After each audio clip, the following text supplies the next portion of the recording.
Aquarius. So Pluto has been in Aquarius for months now. You're starting to get used to it. Starting to get used to this idea that what benefits all of humanity benefits you individually. And when we say you, we don't really mean most of you tuning in, because most of you already got this, right? So we're saying you in the big sense of the you.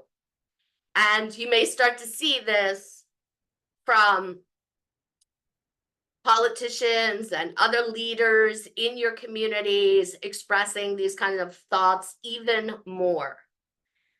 When Pluto goes retrograde in Aquarius, you may see less of an external expression of this and may find yourself more in an internally reflective space. Pluto's going to be retrograde through October 11th. Now, on September 1st, it's moving back into Capricorn.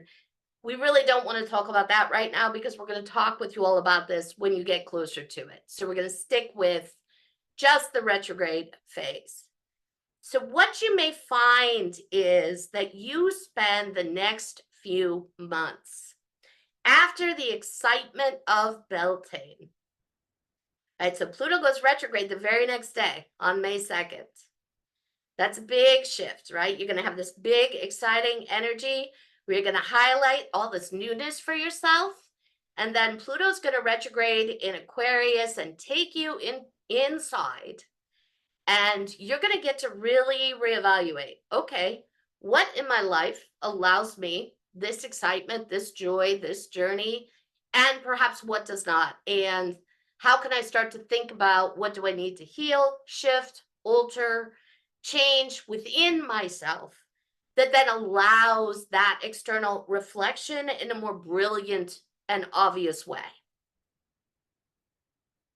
So it's going to be really wonderful these next few months for you all as you gain this clarity. And what you're going to find is the clarity will come, you'll have aha moments, and then you'll probably refine them, right? So don't expect that the first thing you come upon within yourself is the answer, because you're going to be in this phase for a period of months, at least 5 months, right? You're going to have this experience of Pluto being retrograde. So what you discern for yourself in May and June, that'll be fantastic information. But potentially by the time you hit August, September, the actions you take connected to that discernment will look very different from what you may have chosen to take if you acted immediately in May or June. We really want this one to sink in for you all, right? And this again is going to be this balance between the yin and yang in your bodies.